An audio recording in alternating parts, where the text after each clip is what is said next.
Two quick things before we start this episode. First, the Craft Brewers Conference in Indianapolis is just weeks away, and we're throwing a party with some beer industry friends. We're calling it the Beer Me 500, 6 to 10 p.m., Tuesday, April 29th at the Hangar, just a few blocks from the convention center. We'll have food and beer, racing and golf simulators, and more. It's invite only, so if you're a professional brewer, reach out to your rep at any of the party co-sponsors. Those include Prairie Malt, Hopsteiner, Deutsch, and Omega. And if you're a craft beer brewing advertiser, just drop a line to Bryce on our team. I'll be there, of course, and look forward to sharing beers with all of you. Second, just wanted to extend a thank you and acknowledgement to Dave Dunbar at Freestyle Hops for facilitating Joe's and my visit to New Zealand. Dave rounded up some grant support from the New Zealand government to make it happen, so big thanks to Dave for making it possible for us to experience New Zealand hop harvest firsthand.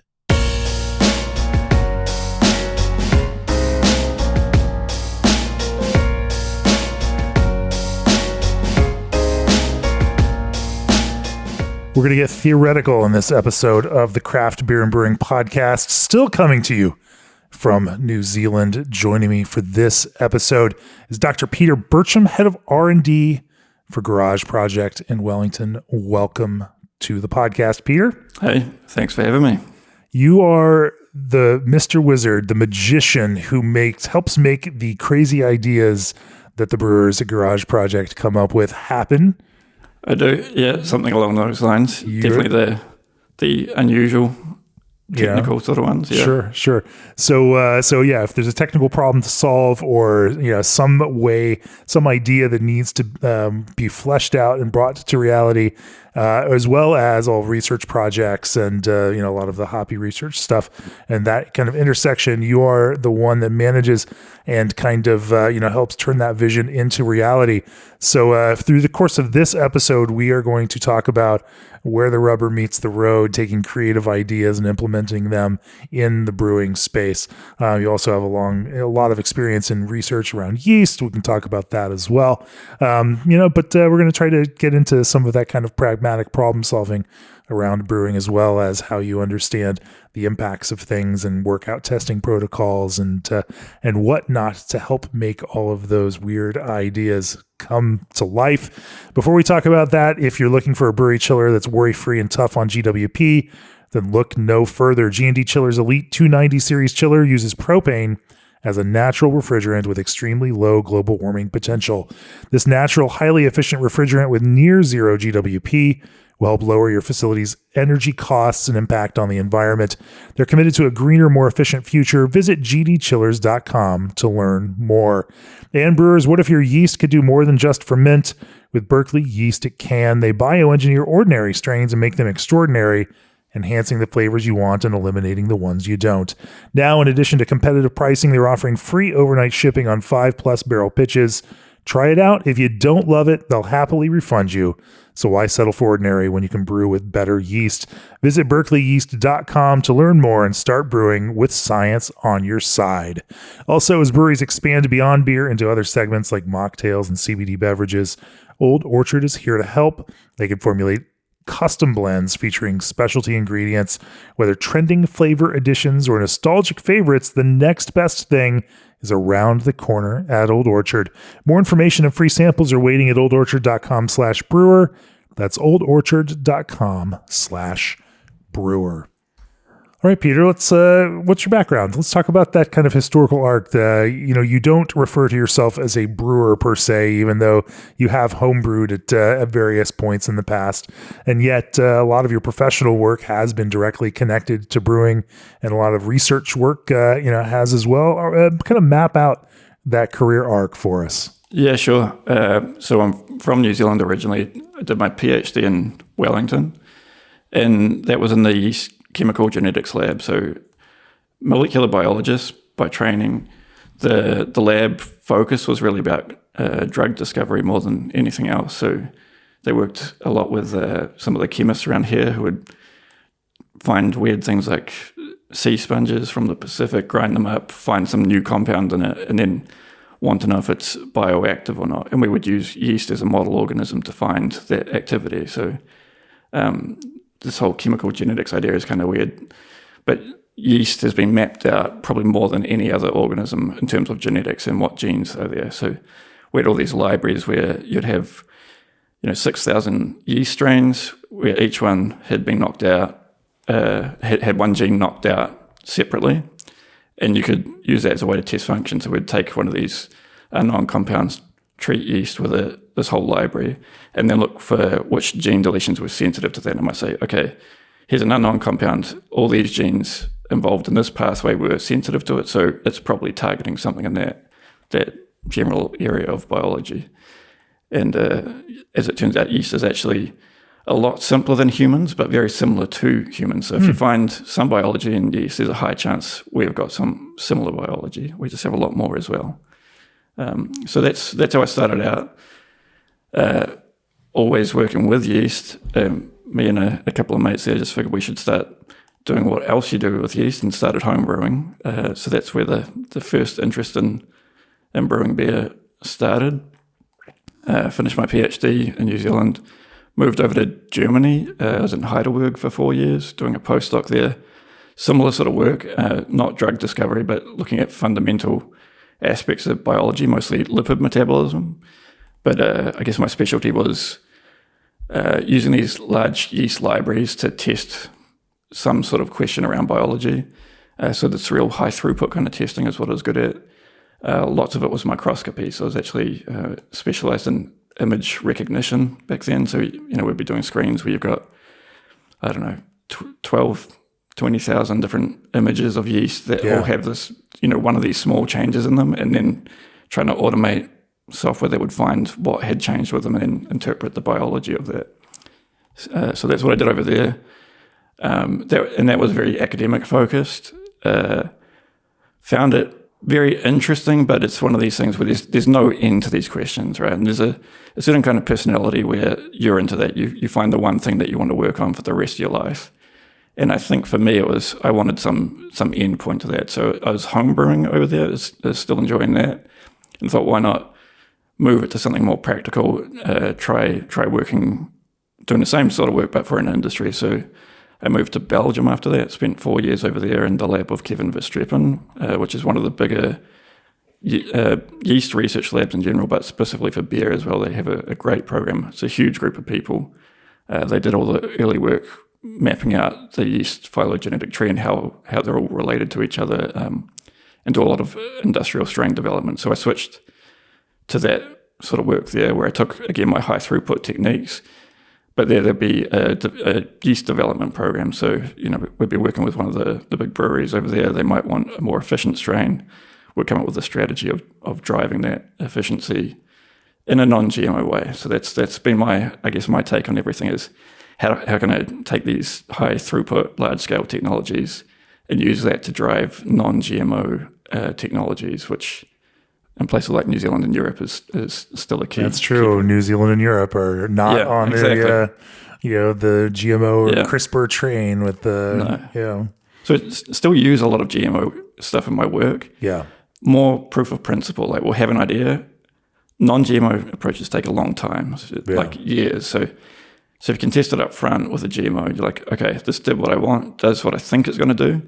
Let's figure out the longer term non-GMO strategy to get the same sort of thing.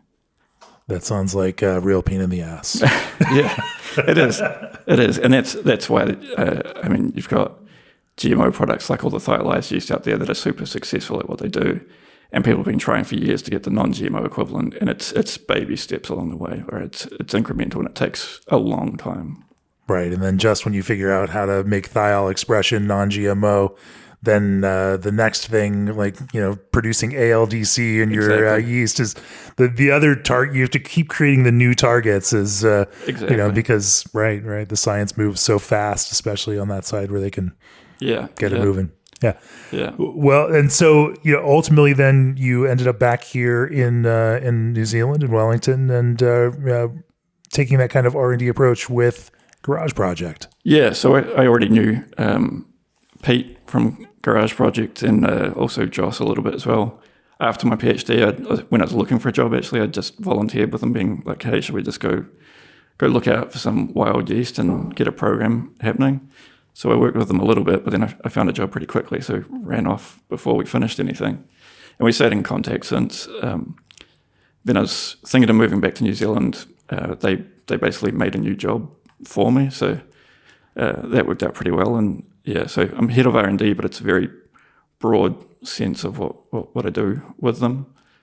I also came back and took an adjunct position at the university where I did my PhD, so working with the same lab.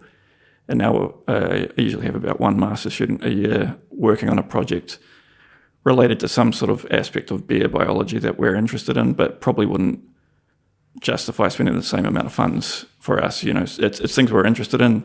Longer term probably will be a bigger part of it, but it's not the work I'm going to spend my time on. So it's cool to work with them as well. Sure. Well, let's talk about some of the crazy, interesting, and problem solving that you've done in the beer space.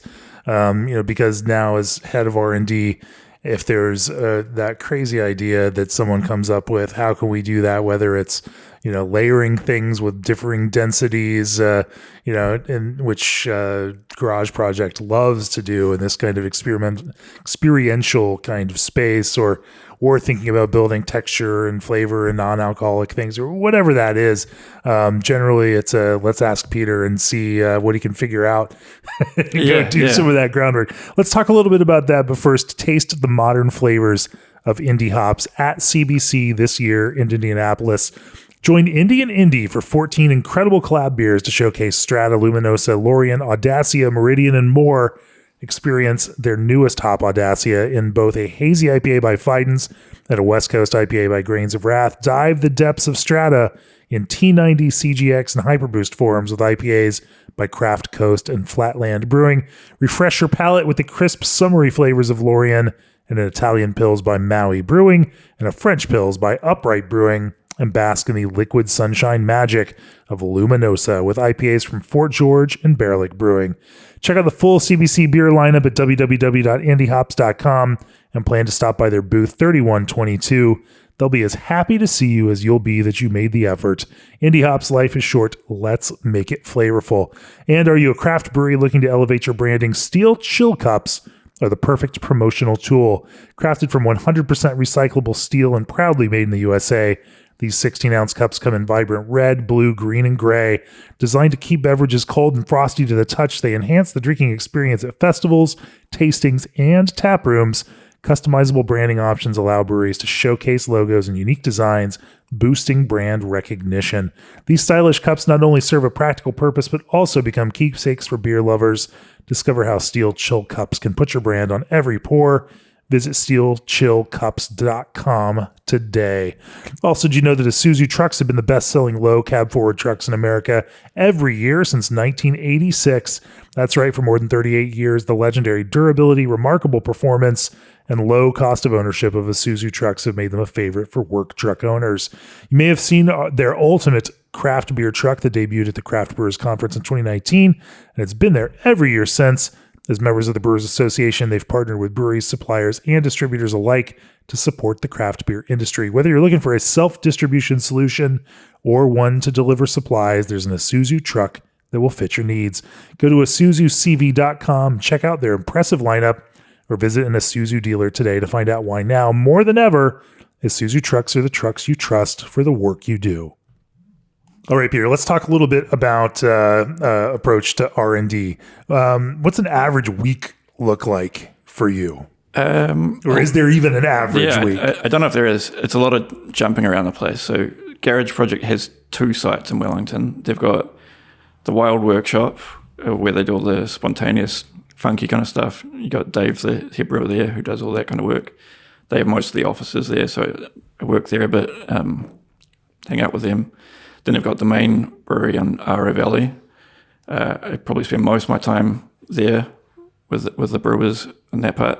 And then up the hill, you've got the university, and I jump up there a bit as well. So lots of jumping between these sites, which is good. Average week, we probably have always a couple of long-term projects going on, and that's typically what I work with. So, Garage Project throws out a lot of beers, and Pete does an amazing job at coming up with the recipes for this. So he's always working on that kind of stuff. What I'm usually working on is the longer term ones. They're often more core range beers, and they'll have, maybe 8 months to a year of development beforehand where we're trying to solve some sort of technical problem. So So Pete will just brew the one-off, fun, weird beers, but then if you've got to make it package stable and there's more of a technical background to it, then it becomes a real development program. Exactly. Yeah, Pete's got an amazing ability to write these recipes, right? He has something in mind, he pulls it out, and it is what it's supposed to be. I get that from him. He's a charismatic guy, right? Yeah, he's a good talker. He's got a good character. I guess one example, last year we came out with Good Shout, which is the low carb beer. So if we're going to do any of these sort of things, we want to do them properly. So we spent a lot of time figuring out different ways of getting that low carb.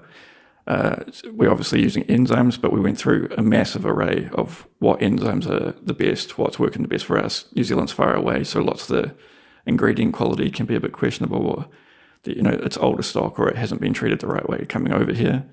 So we import a very specific enzyme for that. How did you run enzyme tests then? Tell me about the research protocol for a program like that. From mine, it's mostly just looking in the literature. What's the technical ways of dealing with these sort of problems? Right. What are the products out there? And then the other guy I work a lot with is I'm not sure what his current title is, but I guess he's our trial brewer at the moment, who does all the trial brew kit experiments for us. So I work a lot with him as well. So it was basically me coming up with an idea and a new product, and him doing the hard work of actually putting it together. And it's mostly iteration. We've got an idea, we try it, he makes the beer, we test it, send it off for nutrition or whatever, and measure it. So he makes it on what kind of scale? 50 liters usually, I think. 50 or 100, something like that. So pretty small batch then. Small batch stuff, and then we might go larger than that if we think we need to beforehand, but more about just throughput and getting them out really quickly, testing whatever we want, and then often we're just dumping that beer because it's really just we need an answer. You don't need to sell it; you just need to write it's answering the question. Exactly. So then that process, you brew iterative developments with this product, run sensory and lab testing on it, see if that measures, accomplishes what you're trying to accomplish. Exactly. Yeah. And we, for anything like that, we really want to push it as far as we can. So Good Shout, for example, is the lowest carb craft beer in New Zealand at the moment. We're always looking at ways of tweaking it. Again, we want to get it even lower than where it is. But how many carbs is it? We label it 99%, and it's that sub 1. But part of that's because we want to be reliable. So we're running testing all the time, and you obviously get some sort of batch to batch variation. Yeah. The lowest we got it was 0.5 grams per 100 mils. But obviously you're floating around that area batch to batch, so I reckon we can get lower than that, and maybe that'll be a tweak for the future. 0.5 per 100 milliliters. So, the normal basically 12-ounce can for us, that's what, almost 2 grams in a can. That's incredibly low. I think pretty low. I think I see advertised numbers in that 5 or 6 grams of carb being low. Yeah. And so 2 would be extraordinarily low. Yeah. So all those macro brewers in that sort of space as well. And then right, you're playing in the Michelob Ultra, living that ultra life, ultra low carb. Yeah, exactly. That's the sort of space we wanted it to be in.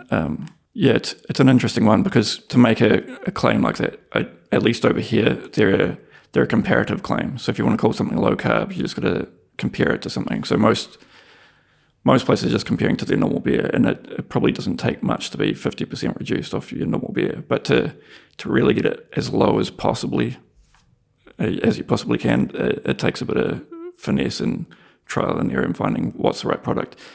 And there's nothing new about the idea. It's really about finding those right products. I'm sure everyone's doing the same thing as us, but we just found the product that really works in the right conditions to make it work for us. Yeah. Is this a secret ingredient or? Yeah.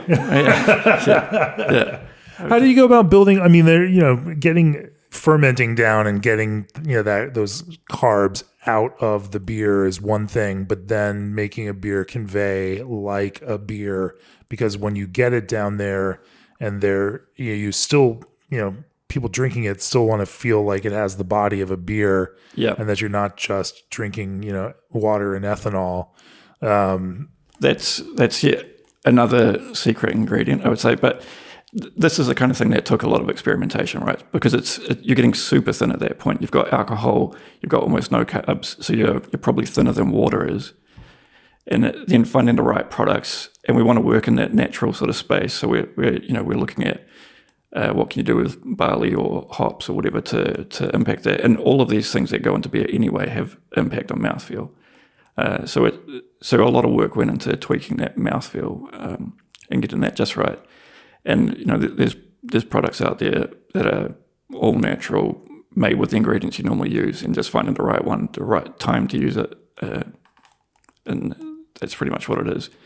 But there was definitely a lot of work went into the body of it, and then it's the right kind of hops and the right kind of hop products, which we work with Freestyle and some of those ones for that. The right kind of hop products. Tell me more about that.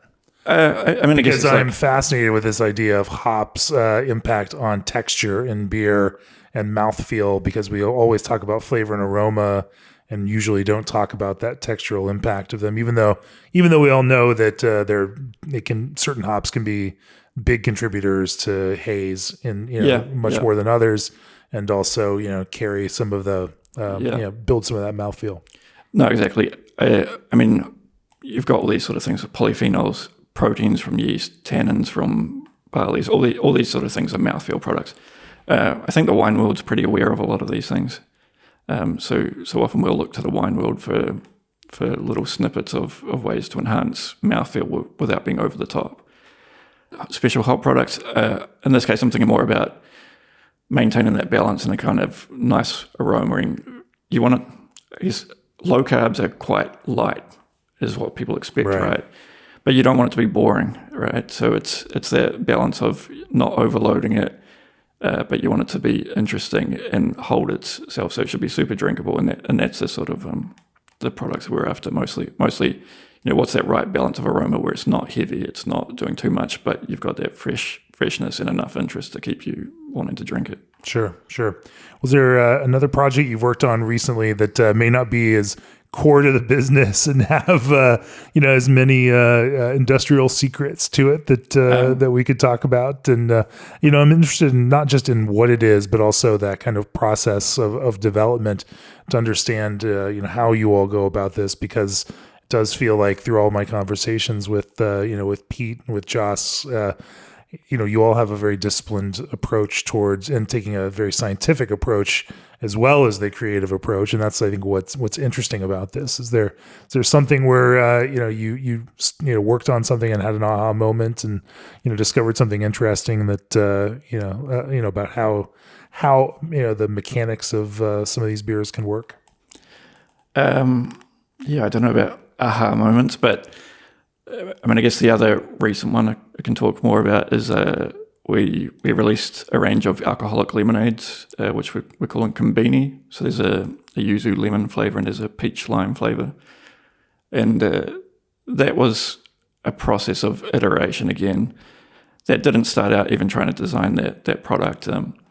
We previously had a seltzer range, I guess, called Dirty Water, which was gluten-free and made out of sorghum. Would pour crystal clear and look like water. But the process involved in that was just horrendously expensive and difficult. And when I saw this, I just thought we should come up with a better way of doing this. And so I started working with rice fermentations, trying to make them efficient, clean, really light, very clear. And we were sort of working on that process. And then a couple of ideas came together at the same time around the idea of an alcoholic lemonade, and then the branding of the Japanese-inspired Kombini cocktail sort of thing. And so that all sort of came together like that. And that was really just like an iterative process. Like, how do we do this? What are gluten-free grains? What's going to be the cleanest one? Is it going to be low in nutrient? How do we bring back that nutrient? What kind of yeast do we use? And let's talk about that a little bit because Joe just wrote, in fact, for the magazine issue that's sitting in front of you right there, the Craft Beer Brewing, the Expanding Maltiverse, wrote a long feature on fermenting rice. And the net, there's a lot of research going on in the United States now, also with one particular researcher. We'll talk about more of that later. But the takeaway that of that feature is that we have only scratched the surface on fermenting with rice. That in terms of flavor, but also function, we've only approached rice as this, in the same way that we think about other, brewing grains, and it has much more to potentially offer through a whole bunch of channels. Talk to me about how you all went through that process and what you found in fermenting rice. I think there's a lot that's just unknown. If you try and look at what the nutrient in there is, what's missing, there's not a lot of information on it.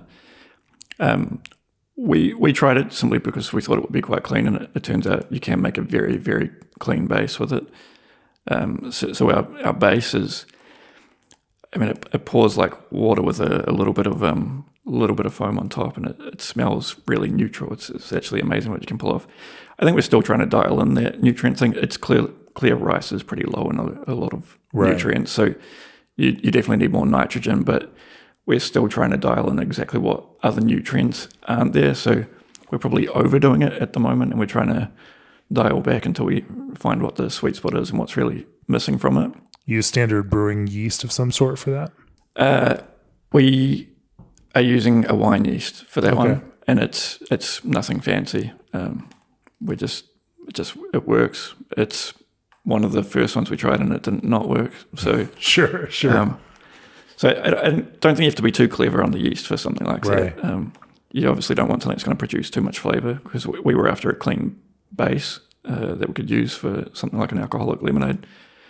And then the cereal conversion process, it's typical cooking based and not it's not, say, koji spore based type of fermentation. There's no conversion, no koji in there at all. But that sort of thing's probably outside of my realm of expertise. But something tells me you could figure that out if you wanted to. Yeah. We probably could. But I think the whole thing on it is, you probably don't need to be too clever with a lot of these things. It's going to be the obvious things you should tweak. So nutrient is the one that we're probably still thinking and dialing in.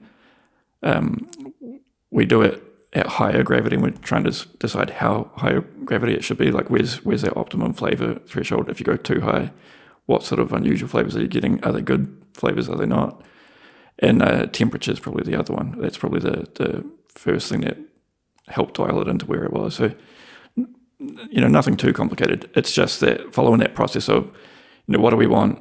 Let's try something, and try it in a way where we're asking a question and get an answer. We don't change 10 things at once because we had 10 ideas. It's, what's the experiment here? What's the question we're asking? Let's ask that one question, learn from it, and move to the next step. And I think that's the key to the approach we take is, we know we're going to take multiple brews for this. We know these kind of questions are going to take a bit of time. So let's just step through them logically, learn at each step, rather than, early on, I think there was a tendency to just make all the changes all at once, and you get something great and you didn't know which thing changed it. So do you stick with all of them, or do you reverse engineer everything you did? So I think that's been a big part of what I do with Garage Project. Is just like, how do we structure our experiments? What are we asking? What are we learning? And how do we record the information for that? Sure. Now, one of the things you're working on this week, you're presenting at the Hāpi Symposium later this week, and you mentioned earlier that, you work on a lot of the trialing projects in order to, understand the data behind all of that work there. Talk to me about, what that looks like now, and what kind of regimens you all have built, for testing, and what you're going to be talking about later this week. Yeah, sure. So the Hāpi program is really a hop development program. I guess you've probably heard of it. about it on your previous episode. I think people have heard Pete talk about it on a previous episode. Yes, and I should say when we say Hoppy, it's spelled Hapi, Hoppy. Yeah, exactly. But the basics of it is it's a hop breeding program, a hop development program, and then Garage Project's half of it is the implementation part. So how do you put it into beer? How do we make the most use of it, of these new hops? And how do we test what's really going to work? So the first half, and what we're doing at this time of year, is going out in the trial blocks, rubbing all these new hops, smelling what they're like. I think Joe had something like 2,000 new crosses in the ground this year. So post-harvest, Joe will have collected all of those. He will have smelled every single one of them.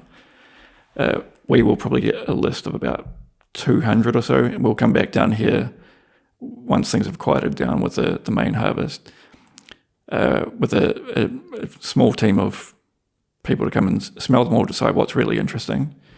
And then those samples, Joe will start breeding or taking cuttings for to put more in the ground for the next year. And we will take the leftover hops and we try and do very, very small scale, high throughput dry hops. So these are just in, like 1 litre rigger bottles where we're pulling off beer from a commercial brew, just doing a dry hop. It's the whole cone and just blend it up. So it's not in a format that's pleasant to drink or anything. But what we're really just trying to get out of it is what are the big hitters, Blend it up, huh? Yeah, they're chop them up and ground up, chucked in there at high rates, and then it's just a quick sensory session. What's really tropical? What's really citrus? Do they have an off flavor? What's the most punchy of them all? So it's it's early stage. The hops from those first sort of year things aren't the greatest quality. You don't know what the plant's growing conditions were like compared to what it will be like later. So we don't want to overthink the early stages. You just want to find what one looks like it could be a winner. So we do that, and we've been partnering up with Auckland University, who's developing thiol testing capabilities for us. So thiols are thiol testing capability right here, huh? Yeah. So it's when we started covering this, there's that one lab in France that it does all the thiol testing, and building that kind of sensitivity is incredibly hard for other folks. Exactly, and there's not a lot of people out there doing it. It does seem with the wine industry here that having thiol testing capability makes sense in New Zealand. Maybe what I said is not quite fair. There is people doing this. Okay. There's a lot more people doing it for wine. Sure, and for wine, it's very specific what you're after. There's basically 3 thiols people are really interested in. So that's your 3MH, 3MHA, and 4MMP. For hops, 4MMP is not as big of a thing, and we have a whole lot more thiols that haven't really been characterized as well. So they're not available in these sort of commercial testing things that wineries are using. And that's why it's harder, and that's why there's not many labs that offer the service. Pushing beyond the boundaries of wine thiols into this fantastic world of hop thiols that are much bigger, more developed, more interesting, and all over the place. Exactly. So now we're also getting 3S4MP, 3S4MPA, and 3SO in our measurements, and the thiol precursors, which are probably a bigger consideration for brewing, because you've got this whole yeast biotransformation thing, and people are interested in that as well. Whereas wine is already done for you; they're not so interested in testing precursors. So that was the other part that was a sort of new development here in New Zealand to get someone who would test precursors for us. All right, well, let's talk about biotransformation and precursors, because you just broke the seal on that conversation. But before we do that, breweries don't just need a point of sale system. They need a one-stop shop operating system. That's where Arrived comes in. Not only does Arrived offer a world-class POS built specifically for breweries, but they also provide Arrived brewery management, e-commerce, and more to help breweries scale and thrive. From taproom to distribution, Arrived gives breweries the tools to streamline operations and boost profits, all in one powerful platform. Want to see the latest innovations in action? Visit Arrived at CBC 2025, booth 1865, where there will be pouring beers and showing off the future of brewery tech. Or visit Arrived, ARRYVED.com to learn more. Also, upgrade your fermentation game with Unitank 2.0 from SS Brewtech, featuring a laser-welded cooling jacket for efficient and precise temperature control, an innovative silicone racking arm, and a carbonation stone that lets you carbonate right in the fermenter. Unitank 2.0 is engineered to help you get the most out of your fermentations. Available from 7-gallon up to 1-barrel sizes, perfect for these trials that Peter was just talking about here. Unitank 2.0 will be right at home in your homebrew setup or producing pilot batches at your commercial brewery. Visit ssbrewtech.com to learn more. Also, if you're launching a brewery or acquiring an existing one, consider our brewery workshop, a new brewery accelerator, September 14th through 17th in Fort Collins, Colorado. Over 4 days, we engage in panel discussions, technical brewery tours, networking, and small working group sessions to help you better understand and prepare for the challenges of brewery operation. Tickets are on sale now. Visit breweryworkshop.com for more information and to secure your spot. Let's talk about biotransformation for a little while, Peter. I think this is it seems like it's a hot topic that then became kind of a cold topic. And, as more research has come out, including that from Laura Burns at Omega, who is also presenting later this week, we find that, that active dry hopping during active fermentation, may be counterproductive for haze stability and development. And that, that has pushed techniques that brewers use into different spaces, pre-fermentation in order to get, some of those precursors in. And then, malt in particular, as you mentioned, is a great source of potential precursors for a lot of these thiols that's underrated, and as well as all of these hops. Talk to me about where, some of the any work that you've done around that, trying to understand that has led and how that may have translated into some altering practices at Garage Project, or some of the ways that you've experimented on tweaking that in different kinds of directions. Yeah, sure. It's a topic I spend a lot of time working on. I guess as a beer researcher, I've had two focuses. One is the non-alcoholic development space with yeast-based technologies, and the other is biotransformation, both of which have had that non-GMO focus. So whenever I've got a master's student, it's usually working on one of those two things, and they tend to prefer the biotransformation rather than the non-alcoholic. You gotta, taste the samples that way. And I mean, if I could taste my non-alcoholic samples or my biotransformed, juicy hopped IPAs, or pale ales, twist my arm. Yeah, it's an interesting term. I guess it's a buzzword, and it's a weird kind of word because yeast is doing way more biotransformation than what we think of as these like one little flavor things. I guess it's more hop biotransformation would make more sense. So what do you mean by that? What other biotransformation is happening there through fermentation? Well, pretty all the fermentation, right? They're taking sugar and they're transforming it into alcohol is a big one. The one that I'm really focused on at the moment, which I guess is also biotransformation, is in the non-alcoholic space. I think the biggest problem, at least for craft brewers who are using yeast-based technologies, is that you usually have these worty off flavors. And in a normal fermentation, you've got the yeast that will have all these worty aldehydes that have come in from the malt, and they're going to transform those into things like the alcohol counterpart, which is less aromatic, and you notice it less. So you don't have that worty off flavor. I mean, it's the same sort of thing. It's just an enzyme doing this conversion, biotransformation, and it's lacking in most of the non-alcoholic strains. Even if people tell you that they've got good activity, it's not the same as your full alcoholic fermentation, right? So there's a whole scope for that to be improved, I think. But in general, when people are talking about biotransformation, they're thinking of flavor conversions, and mostly around freeing thiols at the moment, although I guess a few years back, terpene glycoside release was probably the bigger one that people were talking about. Terpene glycoside release. Tell me more about that. That one is similar to the thiols. You've got terpenes. They're the aromas that we're after, volatile compounds. For thiols, you have them conjugated to either cysteine or glutathione, and it's their bound form. They're no longer volatile. Terpenes are bound to a sugar, and that's called a terpene glycoside. And in a similar thing, you've got another enzyme which can cleave that glycoside off. You've got the free aroma, and then you're releasing this trapped aroma.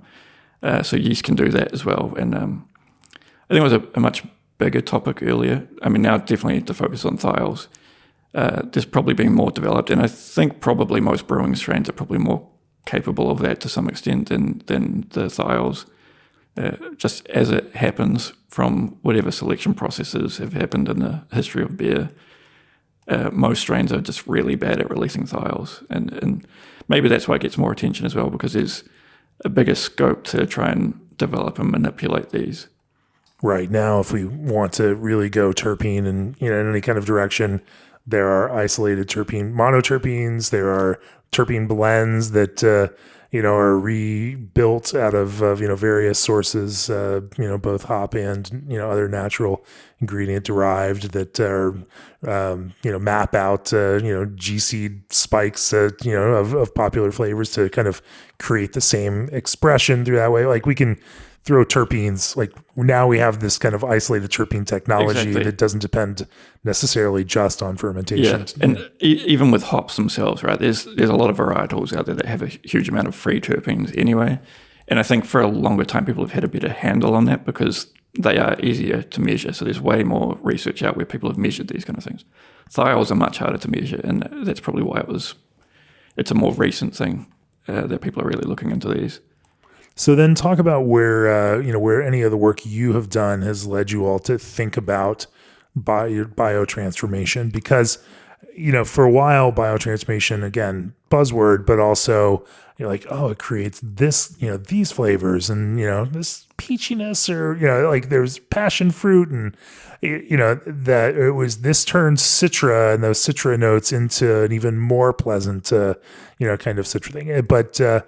But lately, it also seems like some of that excessive biotransformation is less, coveted amongst brewers, and they're starting to back off some of that in favor of more almost direct yeast expression or direct hop expression without some of that, yeast mitigation or biotransformation in it.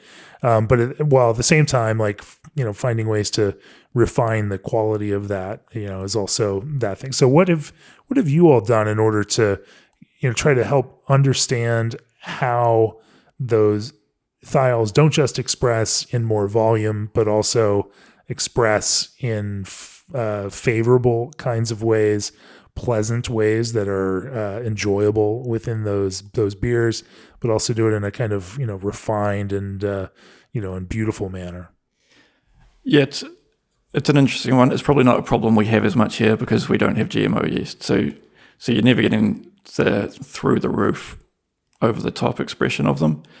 Having said that, we have noticed in some of our testing that under the conditions where you're getting yeast biotransformation and, say in a dry hop where you've got an active fermentation, thiols are extremely volatile, right? So you're creating the conditions where they can produce them, but you're also creating conditions where they're going to be blown off more as well. So I think that's a space where people should pay attention to. You want to produce all the aromas that you can, but you don't want to lose them either. And this is especially somewhere like New Zealand where you're using traditional yeast, you're not using a GMO strain. You want to hold on to every little bit you've got, right? So that's something very new to us, but something we're going to be looking into.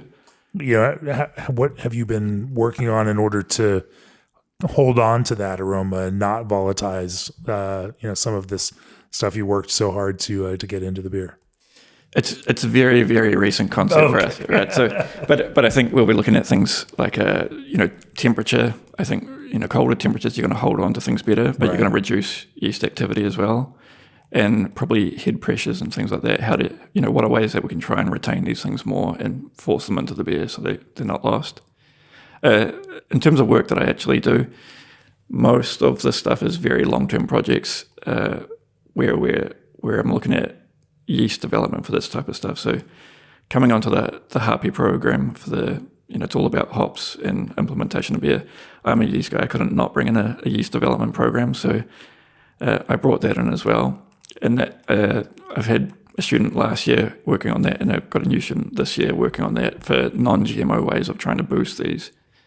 So the big problem that I think brewers face when using yeast in a non-GMO sense is that even if you've got the active ISE enzyme, and that's the key piece to release these thiols, and most strains have mutations, so it's not even active, but even if you've got the active one, it's shut down by nitrogen regulation, and you're brewing your beer in a condition where there's lots of nitrogen. You want a healthy fermentation, so you're shutting that down as soon as you're trying to ferment with them.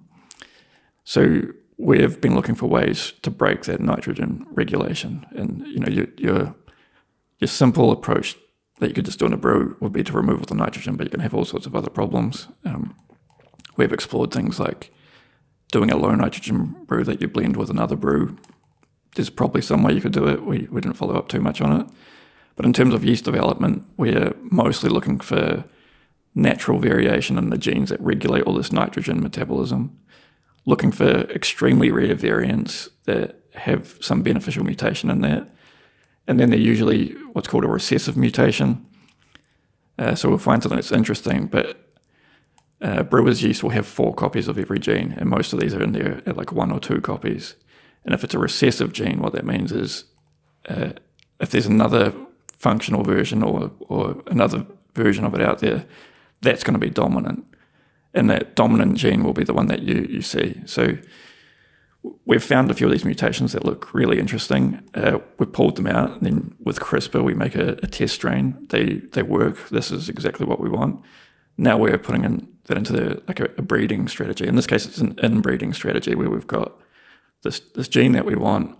It's in 1 out of 4 copies. How do we make it 4 out of 4 copies so it's actually expressed? And that's going to be a process of sporulating, breeding the yeast together, doing that again and again through a couple of cycles until it's inbred into itself, and we've got that gene of interest. So gene of interest. Yeah. Inbreeding to achieve the gene of interest. Okay. Yeah, that's pretty much what it'll be. Yeah. We're calling it gene of interest at the moment because that's, I guess, the novel part of it. We haven't published it yet. All right. Well, we'll have to pay attention for when that comes out. Are there other factors, that feed into the way that you all at Garage Project think about expressing thiols, or even use that fermentation and process to highlight certain types of flavors or aspects, whether that's hops or something else that go into these brews? Any other work that you're doing around that? Yeah, sure. I mean, I think the other thing that's more accessible and even less well understood is non-conventional yeast, right? And I think there's a huge scope for co-fermentations with unusual yeast, or switching to an unusual yeast, but you're probably not going to have the other beer properties that you want. But they've got all kinds of other activities as well, and there's clearly some other yeast out there that have much better activity for releasing thiols or terpenes or whatever. The trouble is, like anything, I mean, how many brewing strains are out there? There's hundreds, right? Even if you pick a species of interesting yeast, there's going to be thousands of wild isolates. Which ones you can get your hand on is kind of limited. So it's very much, even if there's some literature out there to say this yeast is probably a good one, you finding that right good one is quite challenging. But it is something we play around with. We do a few beers that have a co-fermentation. There's also co-fermentation of what? Both sac strains or sac plus? No, sac plus something else. Yeah. What are some of the other kinds of organisms that you're co-fermenting in them? I mean, you get some of these pickier species. I think they're used in wine. They're reported to work well with thiols. I'm not totally sure we found the winning one for thiols, but they bring in other interesting characters, right? So I think it's a really interesting space to explore of just, 2 different things, bring in 2 different characters. And as soon as you get outside of Saccharomyces, it's just totally wild in what you can do. Back when I was in Belgium, we were working on a project where we were using, we had a library of thousands of different non-conventional yeast. And some of them will produce wild flavors. We would make a beer and it tasted like strawberries. There's nothing going in there to it. It's not even hopped, and it's producing, it's like drinking strawberries. Maybe more of a strawberry milkshake than an actual fresh strawberry. But there's things out there that will produce really interesting flavors, and then finding those and how combining them and seeing how you can use them, I think is something really interesting. Sure. It's been fascinating to me when we were in Belgium last year at Timmermans, drank some very fresh, young lambic, from one of the fooders that still had a long way to go. And the amount of passion fruit character in this, obviously it's a heavily wheated beer, and it has this kind of fruity passion fruit, note to it, even as this young beer.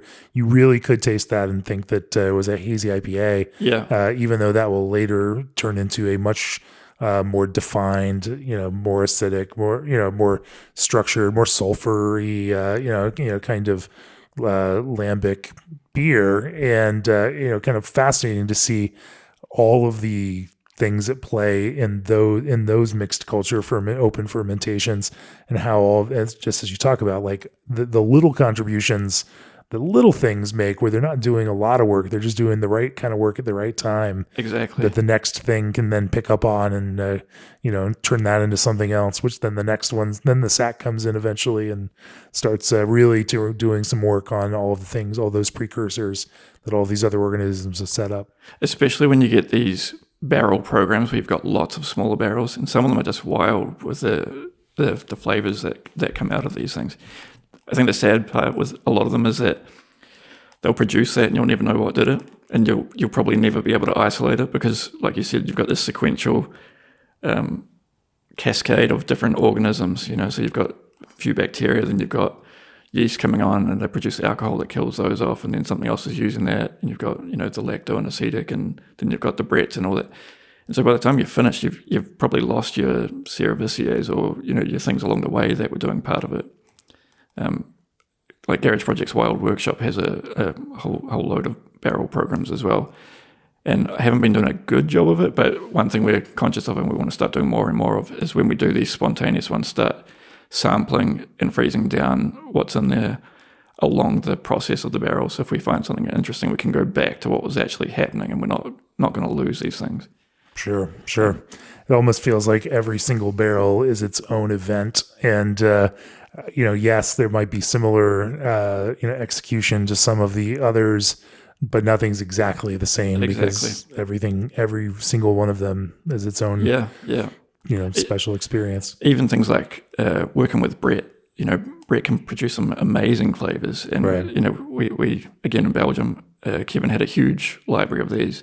Some of them are growing as fast as normal sacks, and you're getting all kinds of interesting flavors from it. And what's commercially available to you is a very limited window of what's out there. I mean, you could probably find them everywhere you go in everyone's backyard, and they're all going to be something different. There's just so many out there. So again, it's another whole space, of you take the time to find out what's out there, find the interesting things. There's going to be something great. Sure. Well, let's kind of take a bigger picture approach here at the end. As you look at all the stuff, all the projects that you're working on, what do you think is most exciting to you right now, and what do you see in the next 5 years as being most impactful to the beers that Garage Project makes? I mean, I think a big portion of my time, and I think a big personal interest and a huge interest from Garage Project at the moment, is not the non-alcoholic space. I mean, it's growing like crazy. It's a huge portion of our portfolio now, which no one would have guessed a few years ago. And it's just such a new space. Everyone's still learning what they should be doing, what's working, what's not working. There's all kinds of considerations to, like how safe the beers you're producing. Are you pasteurizing? You should be pasteurizing. If you're not, it's something we take pretty seriously. And it's just like a total new space. Like the New Zealand regulations, it's hard to even define what a non-alcoholic beer is. It just doesn't fit into any regulations properly. It's there's a definition of an alcoholic beer. There's not for a non-alcoholic beer, so it's just below that threshold of alcoholic. It's an interesting space. But then is it a food product? And exactly. Right. And so it's this gray area that is still trying to figure out. And the same on the brewing side, right? And I think we're starting to get some good products. I'm pretty happy with our products. We want them to be even better. You're getting more and more competition coming out where people are producing interesting things.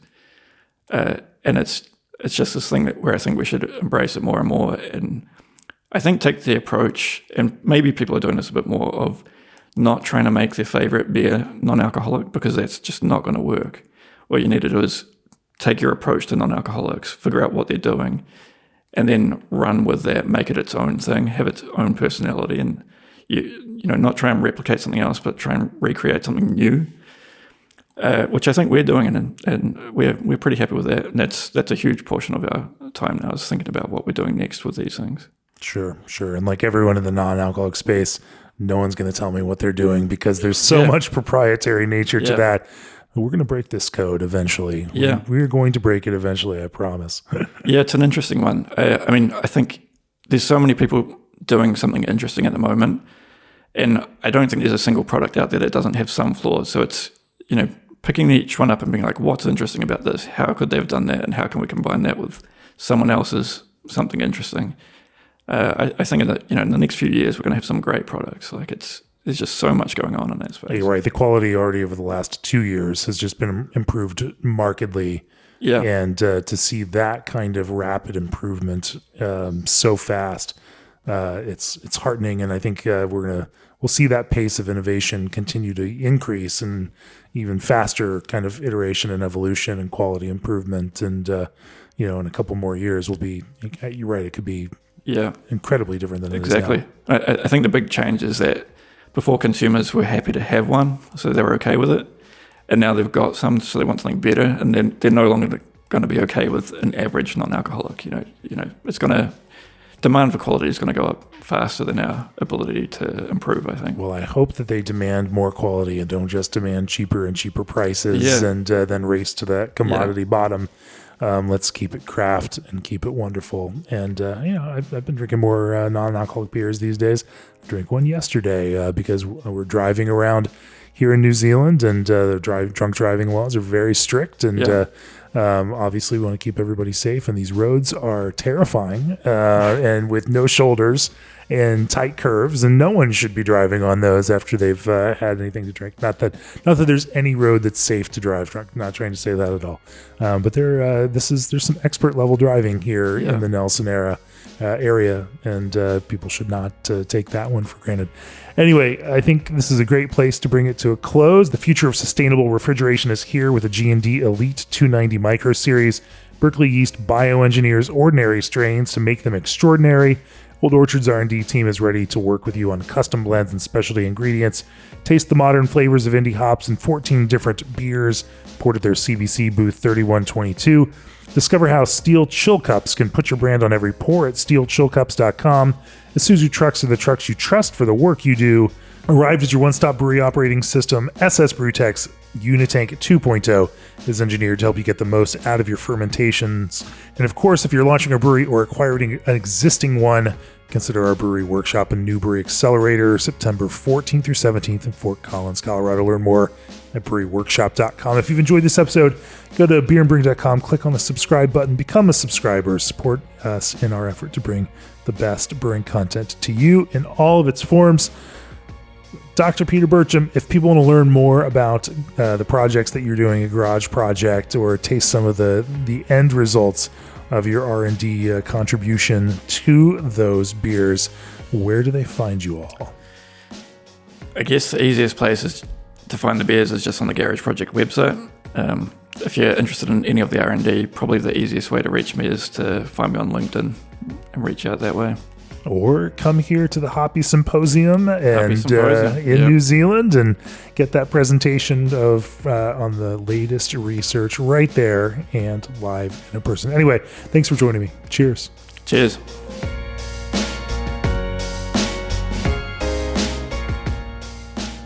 This podcast has been brought to you by Craft Beer and Brewing Magazine for those who love to make and drink great beer. To learn more or to subscribe, visit beerandbrewing.com or find us on social media at Craft Beer Brew.